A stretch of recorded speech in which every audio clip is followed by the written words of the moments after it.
디모데전서는 디도서를 포함해서 대개 목회서신이라고 합니다. 특히 디모데전서는 바울의 제자였던 디모데에게 보내는 바울의 편지다, 목회적 권면의 편지다라고 볼 수 있습니다. 이 서신서는 다른 바울의 서신서들처럼 교회 공동체 전체에게 보내는 것은 아닙니다. 또 엄밀히 따지면 빌레몬서처럼 한 사사로운 개인에게 보낸 것도 아니다라고 볼 수 있습니다. 디모데전서는 디모데를 포함해서 교회에 책임 있는 그런 담당자에게 보내는 것이다 라고 이야기합니다. 그것은 디모데전서가 디모데 개인에게만 전해지는 메시지를 넘어서서 이 편지는 교회 공동체를 이끌어가는 목회자 혹은 장로와 같은 책임의 리더들에게 필요한 말씀을 전하고 있기 때문에 그렇습니다. 바울은 이 목회서신에서 자기의 친밀한 제자 겸 동역자였던 디모데에게 그들이 위탁받은 교회를 지도하는 데, 목회하는 데 필요한 말씀을 합니다. 그리고 이 편지는 그 당시 디모데가 있었던 에베소 교회뿐만 아니라 역사적으로 많은 교회 지도자들에게 보여주고 들려줌으로 인해서 각 교회 지도자들이 어떻게 교회를 감당하는가 전하는 메시지로 들려지고 있습니다. 오늘 우리는 디모데 전서를 통해 또 우리가 함께 나눌 나중에 디모데 후서를 통해서 하나님께서 세상과 사회 그리고 가정의 책임을 갖고 있는 그리스도인에게 전하는 메시지로 들려집니다. 자, 그렇다면 먼저 바울은 오늘 본문 1장을 통해서 에베소 교회를 담당하고 있는 제자 디모데에게 무엇을 말하고자 하는가? 본문 18절과 19절의 말씀을 읽어보겠습니다. 아들 디모데야, 내가 내게 이 교훈으로서 명하노니 전에 너를 지도한 예언을 따라 그곳으로 선한 싸움을 싸우며 믿음의 착한 양심을 가져라. 이것이 바울이 디모데에게 명하는, 즉 명령하는 말씀의 핵심입니다. 그러니까 바울은 아들과 같은 제자 디모데에게 선한 싸움을 싸워라 라고 얘기하는 것입니다. 그리고 이와 함께 믿음과 착한 양심을 가지라고 붙여서 이야기를 합니다. 근데 믿음과 착한 양심은 그 뒤에 내용과 좀 연결이 됩니다. 믿음과 양심을 저버린 후메네오와 알렉산더를 의식한 말이라면 정작 바울이 권면하고 있는 핵심적인 명령, 말씀은 바로 선한 싸움을 싸우라는 것입니다. 그렇다면 디모데가 싸워야 될 선한 싸움의 내용이 뭡니까? 오늘 먼저 본문 3절 말씀에 이렇게 기록되어 있습니다. 내가 마게도냐로 갈 때에 너를 권하여 에베소에 머물라 한 것은 어떤 사람들을 명하여 다른 교훈을 가르치지 말며. 그러니까 디모데가 싸워야 될 선한 싸움의 첫 번째 내용은 거짓 교사들과의 싸움을 싸우라는 거예요. 구체적으로 바울은 디모데에게 이 거짓 교사들이 가르치는 것을 못하게 하고 그러니까 입을 막으라는 거예요. 당시 에베소에는 거짓 선지자들이 등장을 해서 교회를 어지럽히는 일들이 있었어요. 근데 이 거짓 선지자들이 어떤 사람이냐면 영지주의라고 하는 당시 헬라 문화권에서 유행했던 이 영지주의 체계에서 나름대로 신화와 어떤 구약에 나오는 사람들 또 예수님, 구원 이런 걸 막 짬뽕으로 섞어가지고 나름대로 체계를 세워서 이건 이렇게 된 거고 저건 저렇게 된 거다라고 가르치며 주장하는 것들이 유행이었습니다. 근데 이게 문제는 바울이 가르친 복음의 내용과 다르다는 게 있어요. 성경을 얘기하고 또 구원을 얘기하고 예수님을 얘기하는데 방향이 달라요. 바울은 예수님을 통해서 하나님께 인도하는 복음에 대해서 이야기를 했는데, 에베소의 거짓 선자들은 예수님은 천상세계와 이 지상의 세계를 이어주는 수많은 에온들 중에 한 분뿐이며, 율법을 통해서 우리가 결국에는 그 천상세계 하나님께로 올라간다라고 하는, 뭔가 율법을 강조하게 되는 방향으로 교인들에게 가르치고 안내를 하고 있었다는 거예요. 그러니까 이런 말들은 바울이 이전에 가르쳤던 교회 본질의 복음과는 다른 내용이었어요. 그리고 이 다름은 성도를 정작 하나님과의 어떤 구원의 삶으로부터 점점 멀어지게 만드는 일들을 하고 있었던 것입니다. 이것은 오늘날 교회 밖에 이단이라고 하는 사람들의 내용과 같은 것이기도 하지만, 어쩌면 우리 교회 안에서도 또 내가 교회라고 하는 관점으로 봤을 때 하나님의 뜻과 방향에 다른 쪽으로 안내하는 가르침과 메시지라고 할 수 있습니다.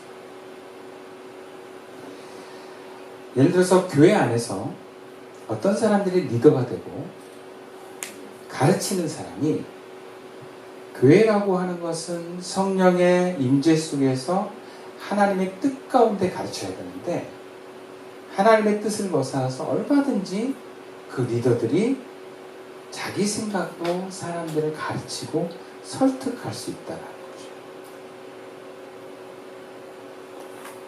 거죠. 그것을 오늘 성경에서는 거짓 교사라고 했을 때, 그 거짓 교사의 역할이 교회를 어지럽게 하는 데 있어서는, 물론 거짓 선지자들과 같은 거짓 교사 같은 사람들이 출현하고 그렇게 가르치는 것도 문제지만, 그것을 가르치는, 잘못된 가르침을 방치하는 책임자에게도 문제가 있다. 그래서 바울은 디모데에게 이런 거짓 가르침을 행하는 이들, 너 내버려 두지 말라는 거예요. 그들과 싸우는 한이 있더라도 입을 막고 가르치지 못하게 해라는 거죠. 이것이 싸움이 될 수밖에 없는 이유는 그들이 그것을, 그런 목회자인 디모데의 말을 쉽게 받아들이지 않을 수 있어요. 디모데의 말을 안 들을 수 있습니다. 예를 들어서 내가 에베소에 더 오래 있었고 에베소에 더 큰 영향력을 가지고 있는데, 바울도 아니고 바울의 제자였던 젊은 디모데가 와서 나보고 당신 틀렸다, 가르치지 마라, 그럼 그걸 순순히 들을 사람들이 있기도 하지만은 안 들을 사람들이 많다는 거예요. 그러니까 저항을 한다는 거예요. 그럼 디모데는 바울이 말한 본면대로 이루기 위해서는 그 사람들하고 싸워야 되는 거예요.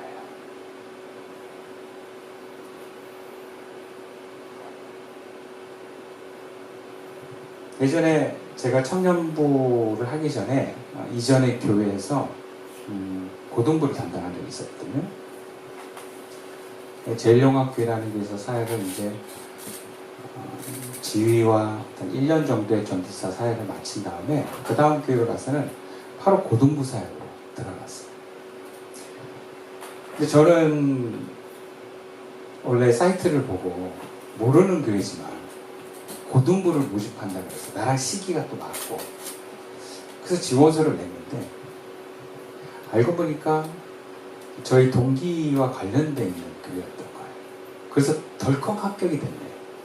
알고 보니까 굉장히 큰 교회였던 거예요. 고등부인데 고등부가 300명이에요. 학생만.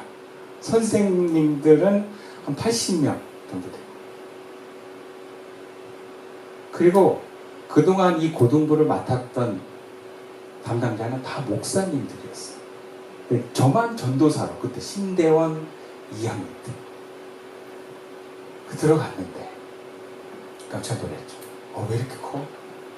그리고 선생님들은 그 교회에서 터줏대 감들, 네. 특히 고등부는 그런 분들이 많거든요. 다 권사님들, 뭐 안수 집사님들, 굉장히 오래들. 그런데 전도사가 온 거예요.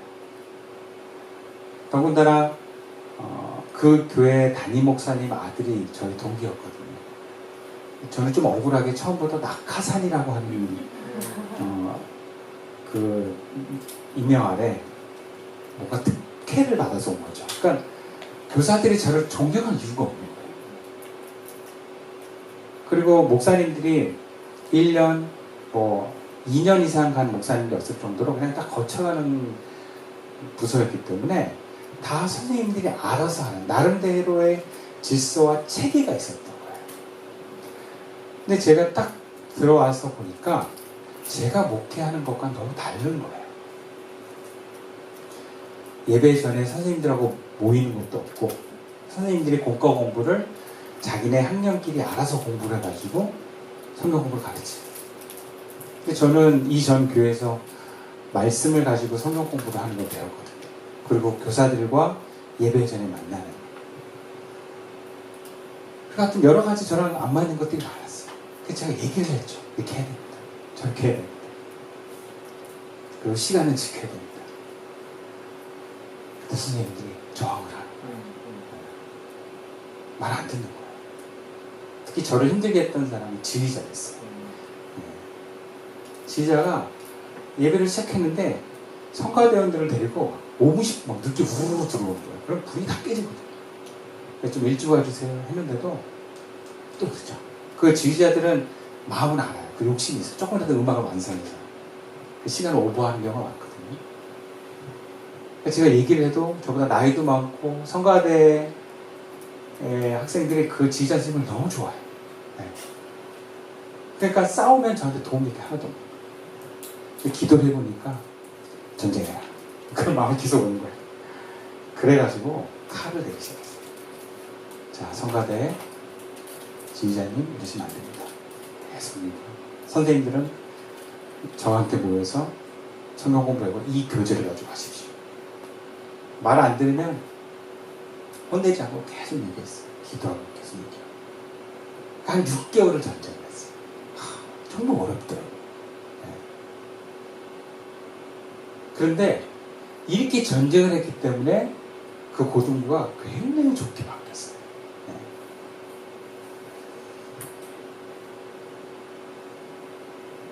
우리가 하나님이 우리를 통해서 이뤄가는 하나님의 나라는 그냥 저절로 되는 게 아니에요. 싸워야 되는 경우가 있어요. 마치 하나님께서 이스라엘 백성들을 가나안 땅으로 인도하신 게 약속의 땅이잖아요. 근데 여러분 이스라엘 백성이 가나안 땅에 들어갔다고 가나안 백성들이 환영하던가요? 네. 저절로 바뀌던가요? 아니에요. 약속의 땅이라고 하더라도 그 땅을 미리 차지하고 있던 어둠의 세력과 막 피나는 전쟁을 했어요. 마찬가지로 우리도 하나님의 뜻을 이루어가는 그의 나라를 이루어가기 위해선 여러분 싸워야 될 때가 있어요. 네. 그 전쟁을 하라는 거예요. 근데 그것이 쉽지 않기 때문에 싸움이라고 하는 것이고 전쟁이라고 하는 것입니다. 바울은 나이도 어리고 영향력도 적은 디모데에게 싸워라. 특히 질서를 어지럽히고 하나님의 뜻과 다르게 교회를 움직이는 사람들 향해서 네가 싸워야 된다라고 얘기를 합니다. 우리 삶에도 하나님의 맡겨진 공동체에 하나님 뜻 가운데 흘러가지 않는 불의가 있다. 싸우라는 거예요. 무엇보다도 내 마음에 하나님 나라가 이루어져야 되는데 그것을 막는 내 안에 거짓 세력이 있다. 나를 잘못 인도하고 있는 어둠의 소리들이 있다. 싸우라는 거예요. 네. 나는 원래 이래. 그러지 말고 내 속이 시끄러운 게 너무 싫다 하더라도 싸우라는 거예요. 안 싸우고 내버려두면 저절로 고쳐지는 게 아니라는 거예요. 어떤 사람은 싸우진 않고 기도만 해. 제가 우리 아내 되는 하루님의 교회 대표 기도를 이번 주 내내 들었는데 주시옵소서가 너무 많은데 그 중에 하나가 뭐냐면 뭐 우리 마음을 바꿔주시고 뭐 우리가 나를 내려놓고 주의 십자가를 갖게 해주시고 그런 내용들은 되게 많아요. 기도는 그렇게 할 수 있는데 그럼 싸움은 내가 해야 되는 거예요. 내 안에서.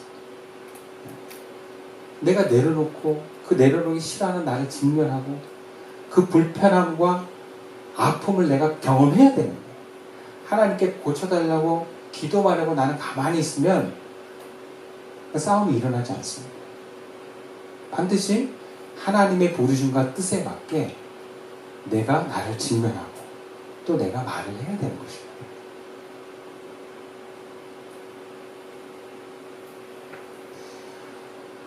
두 번째로 바울은 디모데가 싸워야 될 것을 뭐라고 얘기하는가? 본문 19절 말씀입니다. 믿음과 착한 양심을 가지라. 어떤 이들은 이 양심을 버렸고 그 믿음에 관하여는 파선하였느니라. 바울은 너에게 옳다고 여겨지는 것들에 대해서 반드시 행해라. 옳다고 여겨지는 것들을 행하는 싸움을 싸우라. 이것이 싸움인 이유는 행하느냐 그냥 넘어가느냐의 갈등이 있기 때문이었어요. 본문 19절을 다른 번역으로 번역하면 이렇게 번역도 하더라고요. 그리스도에 대한 믿음을 굳게 지키시오. 옳다고 생각하는 일은 반드시 행하여 언제나 양심을 맑게 간직하십시오. 바울이 오늘 본문에 이런 말씀을 하거든요. 믿음과 착한 양심을 가져라 그래요. 여러분들 믿음과 착한 양심은 내가 계속 싸워갈 때 이것이 더 믿음은 더 강해지고 양심은 더 밝아지는 거예요. 근데 내가 싸우지 않잖아요. 그럼 믿음도 무뎌지고요. 양심도 둔해지기 시작합니다.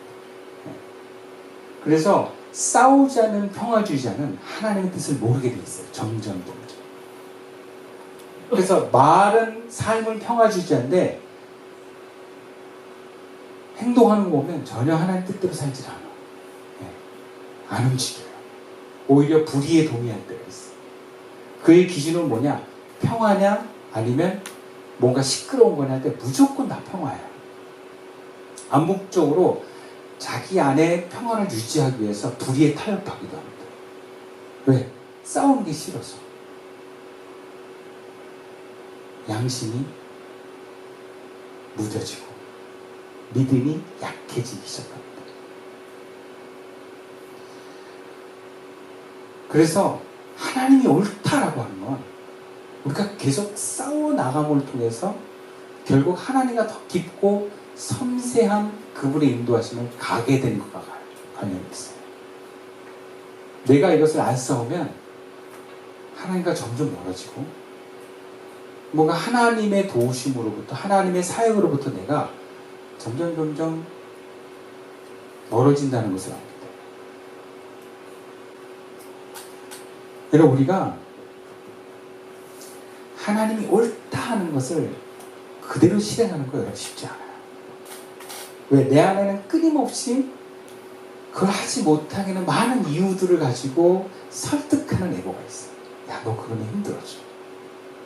야, 너 그러면 정말 잘 안 될 거야.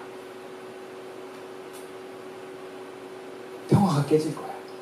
걔네들이 너 싫어할 거야. 그러니까 여러 가지 많은 이유들로 하나님의 옳다고 하는 것을 못하기 시작합니다. 그래서 하나님의 어떤 메시지가 오르게 딱 왔을 때 여러분 머리로 2번 생각하기 시작하잖아요. 그러면 그를 실행할 확률이 점점 떨어집니다. 네. 그래서 가슴으로 메시지를 받았으면 그대로 행할 수 있어야 돼요. 그게 분별만 됩니다. 이거를 머릿속에 올려놓고 생각하고 계속 되뇌일수록 실행하지 못할 가능성이 많습니다. 근데 바울은 주님이 너에게 목회자로서 주는 생각들, 그 계획들 바로 해보라는 거예요. 그래서 그것을 바로 행할 수 있는 여러 가지 두려움과 불편함과 어려움이 있더라도 행할 수 있는 네가 싸움을 싸워가면서 하라는 거예요.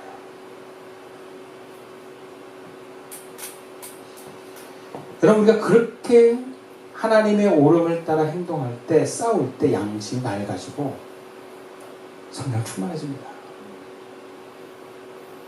그래서 우리가 신앙생활을 하지만, 여러분, 이 신앙생활은 어떻게 보면은 그냥 그 자체가 늘 싸움일 수 있어요. 그죠?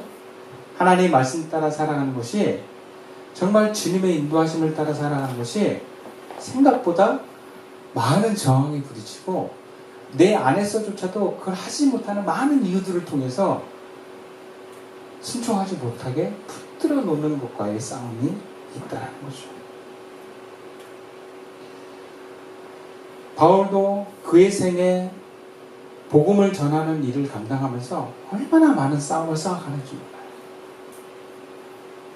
심지어 3차 전도여행이 끝날 때쯤에 예루살렘으로 이제 돌아가는 문제를 놓고 주변에 자기의 어떤 신뢰할 만한 사람들이 전부 다 예언을 받아서 바울에게 당신 가면 죽습니다. 결박당한 걸 우리가 다 봤습니다. 가지 마십시오. 근데 바울이 기도해보고 주님의 뜻은 그게 아닌 거예요. 그래서 바울이 이렇게 대답을 합니다. 여러분이 어찌하여 울어 내 마음을 상하게 하느냐. 나는 주 예수의 이름을 위하여 결박당할 뿐 아니라 예루살렘에서 죽을 것도 각오하였느니라 하면서 가는 것입니다. 여러분, 자기가 친한 사람들이, 신뢰하는 사람들이 울면서 말리면 정말 힘들어요. 네, 정말 힘들어요. 아내가 못하게 하고 남편이 못하게 하고. 옛날에 바포 목사님이었던 최일도 목사님은 사역하러 나갈 때 애들이 다리를 붙잡을 때 아빠 안 가면 안 돼 하는 식으로 그걸 떨쳐놓고 가는 게 너무 힘들었던 거예요. 여러분, 우리 가까이 있는 사람들이 우리를 사실 힘들게 합니다. 나를 하나님 뜻에 순종하지 못하게 만들어요. 근데 사실은 내 마음도 그러고 싶은 마음이 있기 때문에 주변이 그렇게 움직여주는 거거든요. 나도 그러고 싶은데 차마 그러지 못했는데 누가 말려줘? 그러면 나는 어쩔 수가 없어. 제가 개척할 때요, 몇몇 청년들이 그랬어요. 청년이 아니라 부부들이. 우선 저는 너무 오고 싶은데요, 우리 아내가 반대해요. 저는 너무 오고 싶은데 우리 남편이 못 오게 해요.